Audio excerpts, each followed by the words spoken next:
Quantes classes de pins autòctons hi ha? Com es diu el fruit del garrofer? A quins arbres se'ls anomena monumentals? Quin arbre suporta pitjor els incendis, el pi o la carrasca? Saps si a Gandia hi ha algun carrer amb lledoners plantats? Totes aquestes qüestions formen part del projecte d'educació ambiental Arbres a l'Aula, que es desenvolupa a 13 col·legis de Gandia, tant públics com concertats, gràcies a una iniciativa del Departament d'Educació. En total participen al voltant de 600 alumnes de Gandia. De l'ullet del garrofer a la soca que toca la terra. Així que fa la bombolla no, té que estar planet. Perquè si no, ella posicionarà millor, perquè van les ratlletes de 5 en 5. Cada classe ha rebut 4 arbres autòctons en testos, exemplars de lledoner, pi pinyoner, carrasca i garrofer, a més de 4 agendes, una per espècie, on tracten aspectes relacionats amb totes les assignatures. A ver, no.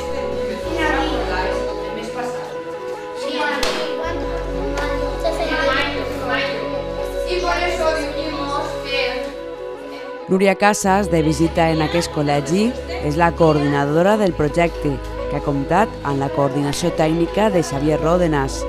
Nosaltres hem assistit a 2 classes en l'Escola Pia.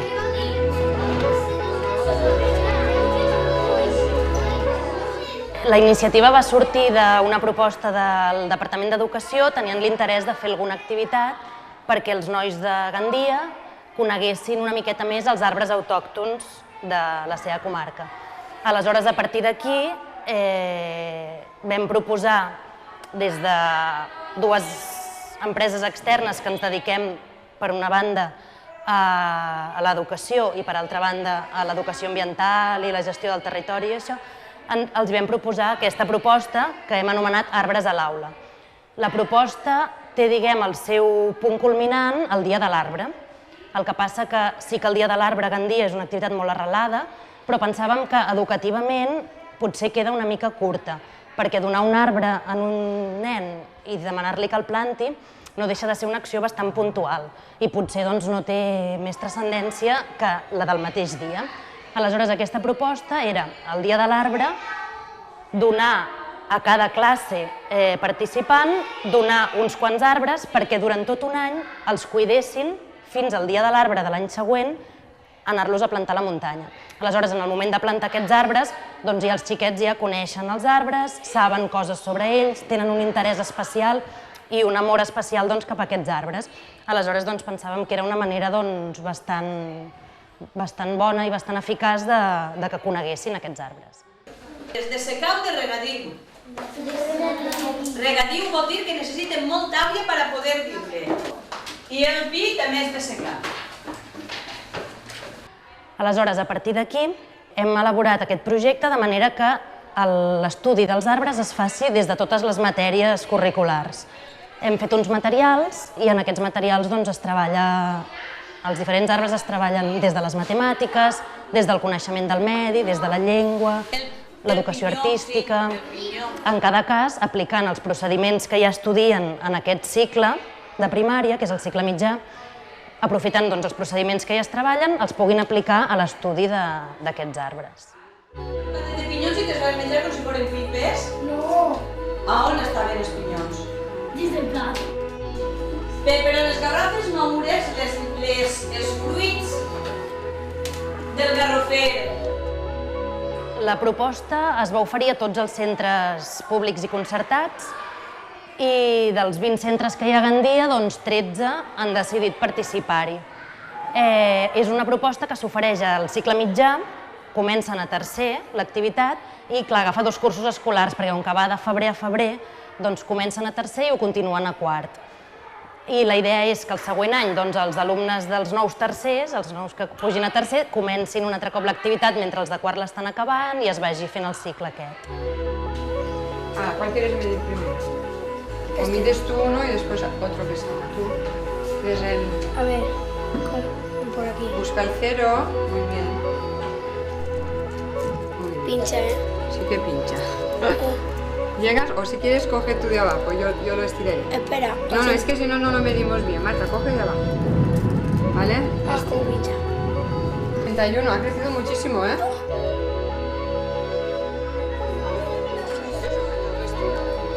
Estem al mes de juny i, per tant, toca mesurar l'arbre i anotar la seva mida tant a l'agenda com al full on es registra el creixement de cada arbre.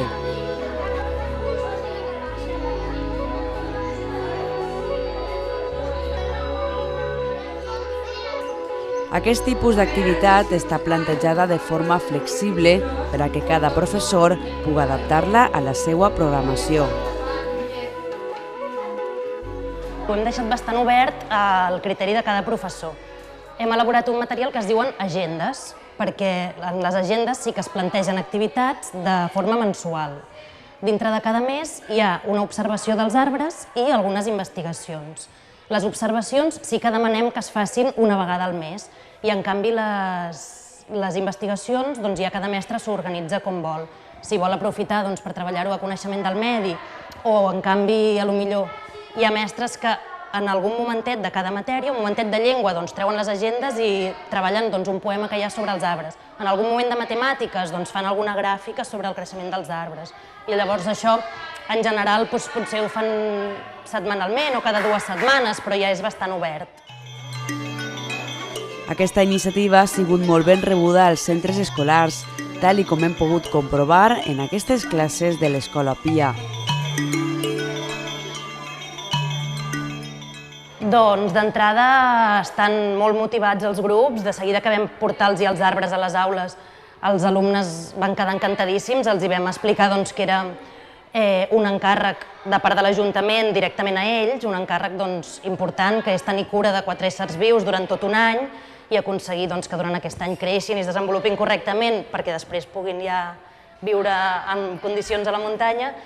I de fet van estar molt contents de poder participar en una responsabilitat de cara a la seva ciutat, i ara que ja fa 2 mesos i mig que estan treballant amb això, continuem veient-los amb les mateixes ganes i amb molt d'interès en aquests nous companys de classe que tenen. Aquests arbres passaran a formar part del patrimoni arbori de Gandia l'any que ve en la celebració del Dia de l'Arbre. Sí, cap al mes de gener-febrer, quan caigui la setmana de l'arbre, no serà el mateix dia de l'arbre, que el mateix dia de l'arbre, el que comentàvem, que ja hi ha una plantació popular que organitza l'Ajuntament, i això serà la mateixa setmana, o sigui, el dia de l'arbre sempre és algun cap de setmana que se celebra, doncs o la setmana anterior o la setmana després s'organitzarà una plantada escolar. Llavors tots els grups que hagin participat en el projecte aquell dia aniran a la muntanya, farem una petita festeta i organitzarem algun joc que a partir del que ells ja han après sàpiguen ells mateixos veure on es poden plantar, on no, i ja estarà el terreny una mica preparat també perquè els arbres arrelin bé, o sigui, farem els forats com toca, ells els acabaran de fer, però ja estarà una mica preparat perquè els arbres tinguin bones condicions. Hem dit que la majoria de classes han rebut 4 arbres, però no tots. Aquest any també, com que és el primer any que s'implanta aquest projecte, pensem que l'opinió dels mestres, que són els que estan en contacte directe amb els alumnes i amb els arbres i amb aquest treball que els hi proposem, que a partir de les seves opinions han adaptant els projectes de cara a properes edicions. Aleshores, aquest any hem repartit a cada classe 4 arbres. Cada classe té un garrofer, un lledoner, un pi marítim i una carrasca.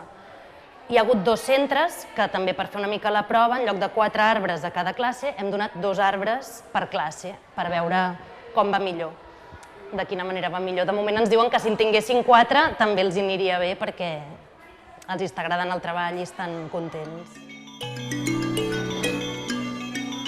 En definitiva, els principals objectius són despertar la curiositat dels xiquets per conèixer el seu entorn, donar importància al Dia de l'Arbre, convertir l'estudi de l'arbre en un eix transversal que es treballa des de diferents matèries, conèixer les característiques principals dels arbres més presents a les zones boscoses de la Safor i, sobretot, fomentar actituds d'estima i respecte a la natura.